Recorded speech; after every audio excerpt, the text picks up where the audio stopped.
All right, so hi YouTubers, this is Marc Warnke, I'm the goat guy. Remember, my specialty is in raising goats, pack goats, milk goats, breeding goats, meat goats, all the different facets of goats. If you need help with anything, I want to talk to you about one of my favorite goats in the pen. His name's Dingle.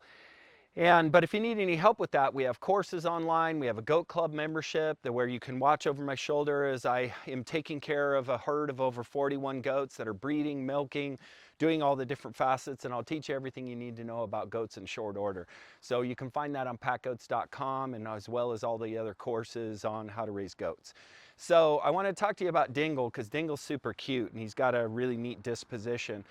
Dingle, we named him Dingle because he has some of the longest waddles I've ever seen. And I often get people who ask all the time, what are those?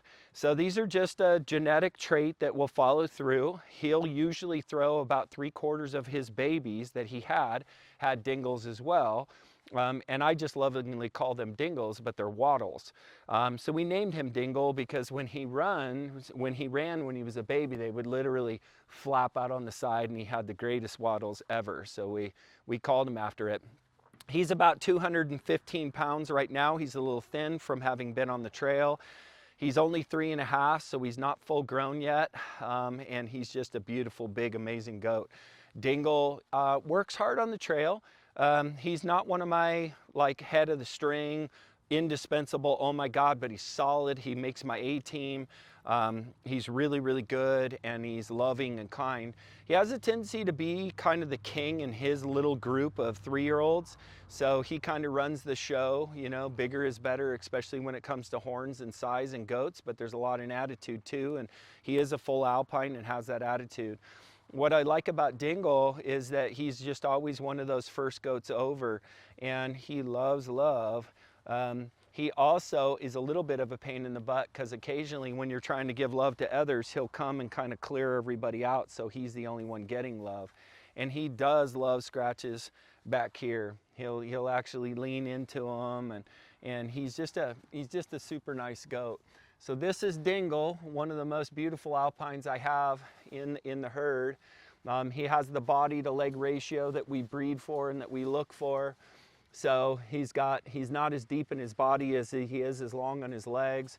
He's like, I think he's 37 or 38 inches tall, and he weighs, you know, like I said, just slightly over 200 pounds. He's really thin. Remember, goats are just like humans. Some of them are thick and some of them are thin. I have a tendency to breed for thinner goats because they're more efficient on the trail, and we like how these guys are set up when they're this way. Really, he's about as tall as he's going to be. Alpines have a tendency to grow later, but it's very likely that he'll grow in and become kind of more of a man body like you see on some of the adults that are around here. It's actually all juveniles around me. Noah's a bad example because he's deep as heck, but Buster's a good example of it. This goat coming up here is Riot. He's just a 1.5 years. He's going to be an absolute monster stud. I can't believe him. But Buster is an example of a goat with a man's body. He has depth, he has width, he's filled out, and you can see the difference between this body and that body. So Dingle will gain probably 15 or 20 more pounds just in kind of man mass. So yeah, this is Dingle. The other thing that you can really notice in the difference in these goats as they develop is that they have boyish faces and then they have man faces. And once you learn what a goat's man face looks like, it's easy to recognize a boy's face. So yeah, he's a good one. Welcome.